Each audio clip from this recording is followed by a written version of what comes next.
చర్చ. శ్రీశైలం ఎమ్మెల్యే అక్కడ ఆయన మీద కేసు పెట్టమని పవన్ చెప్తే A1గా అశోక్ కుమార్ అనే జనసేన ఆయన్ని పెట్టి A2గా బుడ్డా రాజశేఖర రెడ్డిని పెట్టారు. కేసు పెట్టారు. అదేంటి ఏమన్నా అతను ఉన్నాడు అక్కడ ఉన్నాడని కోర్స్ నేను వైసీపీ వాళ్ళ ఛానల్లో కూడా అశోక్ కుమార్ పేరు కూడా విన్నాను.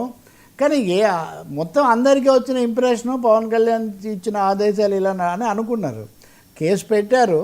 కానీ A1గా మీ జన సైనికుడే ఉన్నాడని ఆయన అక్కడ జనసేన ఆయన A1గా పెట్టి అశోక్ అనే అతన్ని A2గా బుడ్డా రాజశేఖర రెడ్డిని పెట్టారు. అంటే చాలా మధ్యలో ఒక విధమైన ఘర్షణనండి, వివాదము, ఉద్రిక్తత ఏదో నడుస్తున్న మాట ఒకటైతే విభిన్న శక్తులు పనిచేస్తూ ఉన్నాయి, రకరకాల వైరుధ్యాలు ఇక్కడ పనిచేస్తున్నాయని మటుకు అర్థమవుతుంది.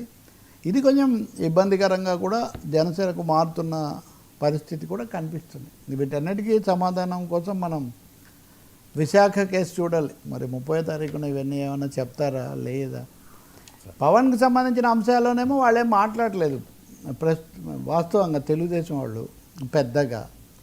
కాబట్టి ఇది ఒక చాలా విచిత్రమైన పరిస్థితి. అంటే కేసు పెట్టమంటే మీ వాడి మీద పెట్టి ఇప్పుడు చూసుకుని నువ్వే కదా పెట్టమన్నావు అంటే ఇప్పుడు ఏమవుతుంది?